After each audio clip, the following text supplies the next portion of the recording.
Fala pessoal, estou aqui mais uma vez realizando uma aula. Dessa vez eu vou estar falando sobre o experimento de Michelson-Morley.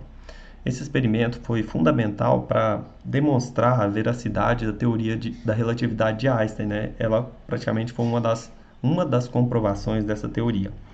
É válido lembrar que o Einstein, em algumas cartas, é, ele deixa claro que ele parece não ter baseado nesse experimento de Michelson-Morley para desenvolver a sua teoria, mas que ele baseou, na verdade, em outros dois problemas que tinham na física para desenvolver. Mas, de qualquer forma, esse experimento foi muito, muito bonito na física e é conhecido como uma das provas da teoria da relatividade. Então, hoje eu vou estar falando sobre esse experimento, mas antes da gente entrar nesse experimento, é necessário que a gente conheça a relatividade de Galileu. O que é essa relatividade que Galileu diz? Imagina que o referencial linha e o referencial sem linha esteja se movendo um em relação ao outro. Então imagina que o S' aqui, que é o referencial em vermelho, esteja se movendo em relação a esse referencial S, ou os dois podem estar em movimento. E é claro que se esse S tiver uma velocidade menor ou maior, mas vamos considerar que ele está na velocidade menor, ele vai observar o S' se movendo para frente com uma certa velocidade em relação a ele, que eu chamo essa aqui de velocidade relativa de um referencial em relação a outro. Então, em números, eu acho que é mais claro a gente colocar números para entender isso aqui.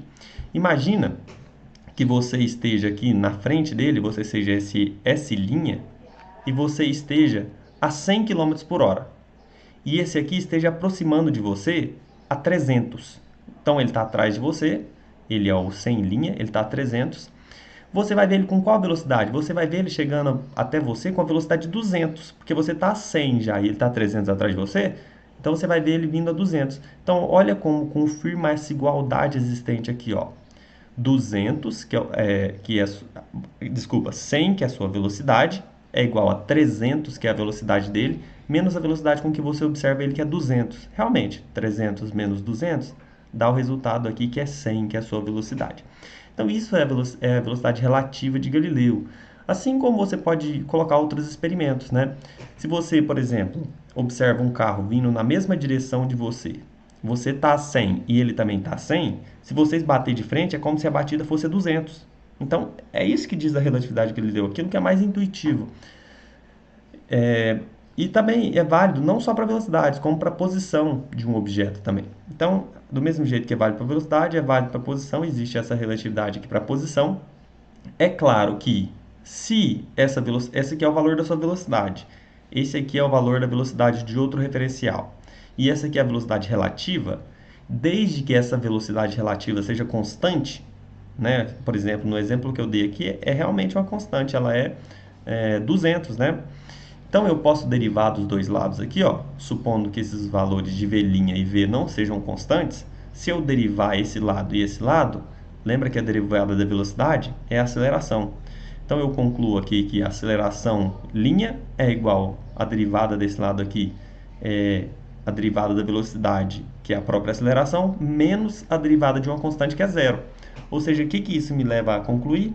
Que a aceleração do referencial linha é igual à aceleração, desde que essa velocidade seja uma constante e sua derivada seja zero.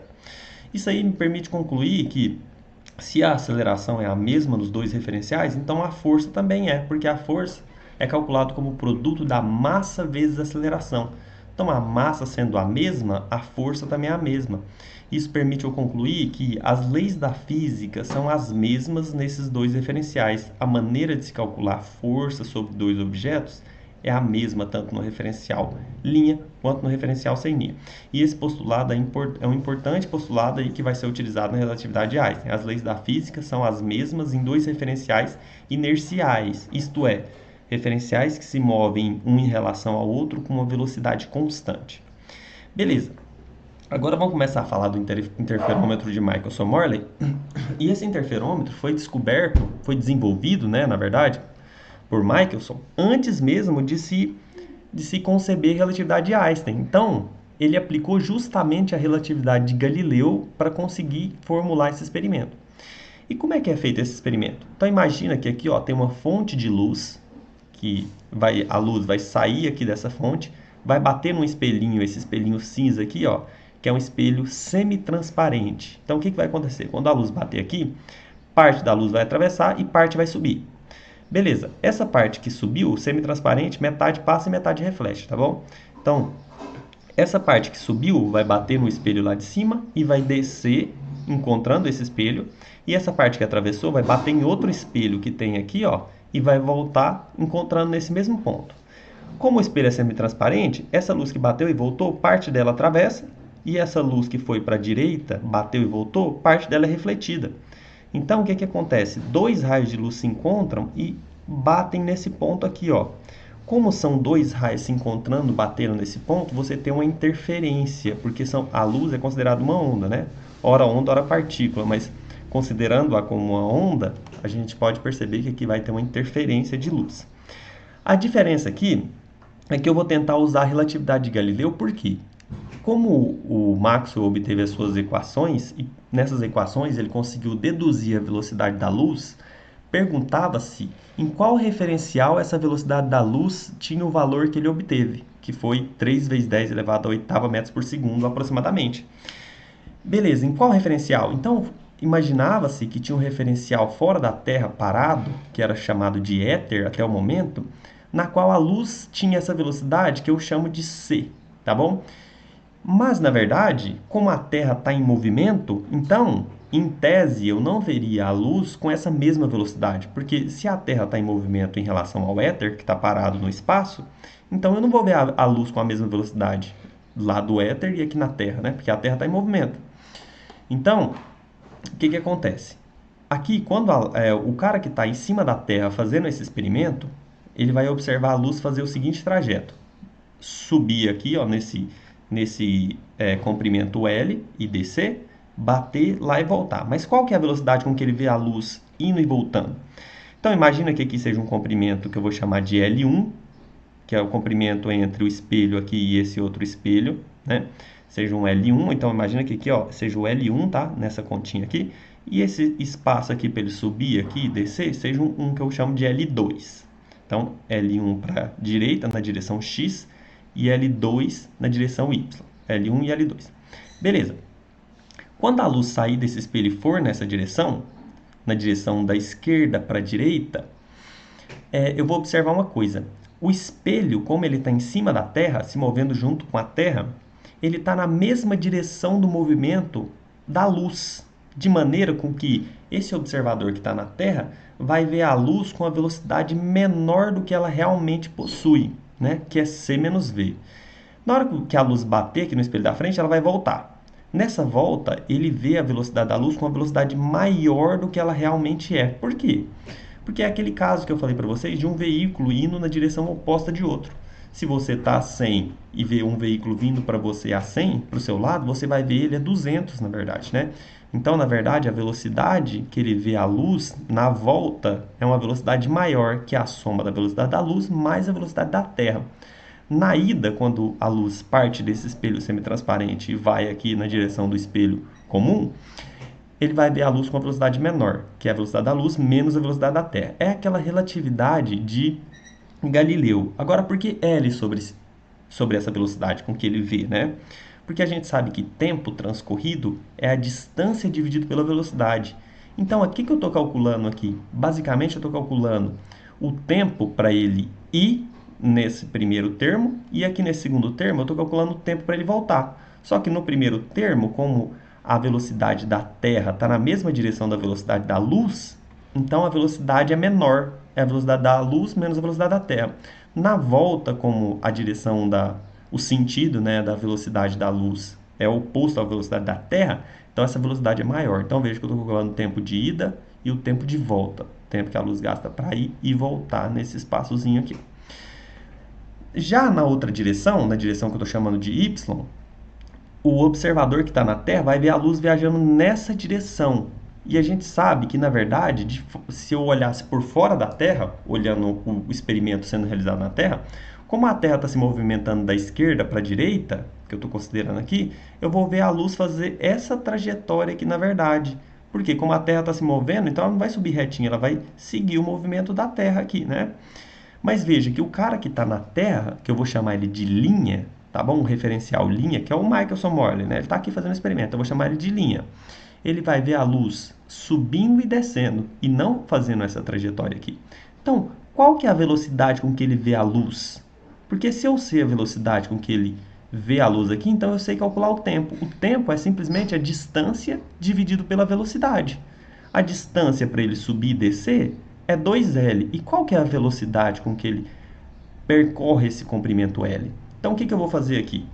Eu vou imaginar aqui que aqui a velocidade da luz não tem o valor dela, mas é o valor observado pelo Michelson aqui na Terra, que eu estou chamando de velocidade linha.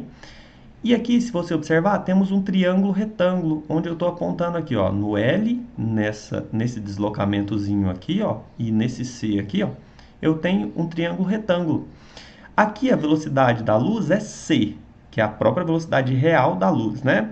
Aqui eu vou chamar de C', que é a velocidade com que o Michelson observa a Terra. E esse deslocamento horizontal aqui, ó, é devido à velocidade da Terra. Então aqui eu tenho a velocidade V, aqui eu tenho a velocidade da luz, que é C, e aqui eu tenho a velocidade da luz observada pelo Michelson-Morley, que é C'. A gente sabe que o tempo é simplesmente a distância, que eu já convenci vocês que é 2L, dividido pela velocidade com que eles observam, que é C'. Como é que eu calculo essa velocidade C' em termos dessa velocidade C e dessa velocidade V da Terra que existe aqui na horizontal? Como é um triângulo retângulo, eu posso aplicar o teorema de Pitágoras para obter essa velocidade C'. Eu posso falar que esse C ao quadrado é igual a esse V ao quadrado mais esse outro cateto ao quadrado, que é C' ao quadrado. Isolando C', eu tenho que esse C', que é esse cateto, é a raiz da hipotenusa ao quadrado, C ao quadrado, menos esse outro cateto ao quadrado aqui, que é a velocidade da Terra. Então, assim eu consigo obter o tempo transcorrido para a luz subir e descer, percorrendo, na verdade, essa trajetória aqui. Veja que os tempos não são iguais, porque aqui existe uma influência maior do movimento na Terra, como ela está na horizontal, na mesma direção da luz, existe uma influência maior. E o que acontece? O tempo que a luz gasta para sair desse espelho semitransparente, bater nesse outro espelho e voltar, vai interferir em como a luz vai chegar aqui. Se elas chegassem do mesmo jeitinho, a interferência seria construtiva, né? Se elas chegassem as duas ondas em fase, você teria uma interferência construtiva. Então veja que a maneira com que eu disponho desse L e a maneira com que esse experimento se move vai interferir em como a luz vai chegar nesse ponto e como vai haver uma interferência aqui. Então a ideia de Michelson-Morley era verificar essa interferência aqui e provar realmente que essa ideia dele era válida e que existia então um referencial de fora, que eu estou chamando de éter, que vai exatamente provar tudo que ele está calculando aqui. Beleza, vamos lá. Como eu mostrei para vocês, na direção de x, que é essa direção apontada em azulzinho aqui, ó, já tínhamos calculado o tempo para ele voltar. Tá aqui, ó, tempo é L1, só que eu estou chamando de comprimento 1, tá? Não estou chamando de L, porque eu estou supondo que os comprimentos são diferentes, até porque o Michelson-Morley não fez o experimento com o mesmo comprimento na direção horizontal e vertical. Então, na direção x, L1, como eu disse para vocês, C menos V, mais, tá? Aqui é mais, tá? Eu fiz errado. Aqui não é menos, porque o tempo é a soma de ida e a soma de volta, né? Beleza. Mas calculando aqui, para eu conseguir somar esses dois termos, como é que eu vou fazer para somar? Você tem que lembrar que eu vou ter que tirar o mínimo entre esses dois valores, e é mais fácil multiplicar os dois, né? Fazendo um procedimento matemático simplesinho, pegando esse C ao quadrado menos V ao quadrado, dividindo por esse termo, vai dar L1, né? Vai dar L1 vezes C mais V. Então, você vai fazendo esse procedimento matemático aqui, facilmente você vai chegar nessa continha aqui, ó, que a soma desses dois termos é 2L1 vezes C, dividido por C ao quadrado menos V ao quadrado. É muito comum aqui na física moderna a gente tirar esse termo C ao quadrado e colocar ele em evidência. Como que eu coloco ele em evidência? Você coloca 1 menos esse termo aqui. Por que que isso é verdade? Por que que essa igualdade aqui, esse termo aqui da direita, da esquerda, da igualdade é igual da direita? Veja que se eu vou provar para vocês que se eu abrir essa conta, eu vou chegar exatamente no da esquerda. Ó, como existe um parênteses aqui, eu posso fazer o que vocês chamam de chuveirinho, né? C ao quadrado vezes 1, eu cheguei nesse primeiro termo, que é C ao quadrado. Menos, tá aqui o menos. C ao quadrado vezes esse segundo termo, fica C ao quadrado V ao quadrado dividido por C ao quadrado. Veja que C ao quadrado cancela com C ao quadrado que está multiplicando aqui, ó, e sobra só esse termo v ao quadrado. Então, estou provando para vocês que isso, o que está do lado esquerdo da igualdade, é igual ao do lado direito. Por que que eu fiz essa passagem do lado direito? Porque aqui, ó, já dá para pegar esse quadrado aqui e cancelar com esse c que está em cima, porque c ao quadrado é c vezes c. Então, um c cancela e só sobra um c aqui embaixo. Esse termo v sobre c, esse termo ao quadrado, a gente costuma chamar ele de beta, tá? Então, v sobre c é igual a beta. Porque aparece tantas vezes aqui na relatividade que a gente vai chamar esse termo de beta. Então, eu concluo que o tempo para ele ir e voltar é simplesmente dado por essa continha aqui, ó. 2 vezes o comprimento 1, que é o comprimento na horizontal, dividido pela velocidade da luz, que multiplica 1 menos esse termo beta ao quadrado, que em tese eu conheço, porque eu sei qual é a velocidade da Terra e sei qual é a velocidade da luz.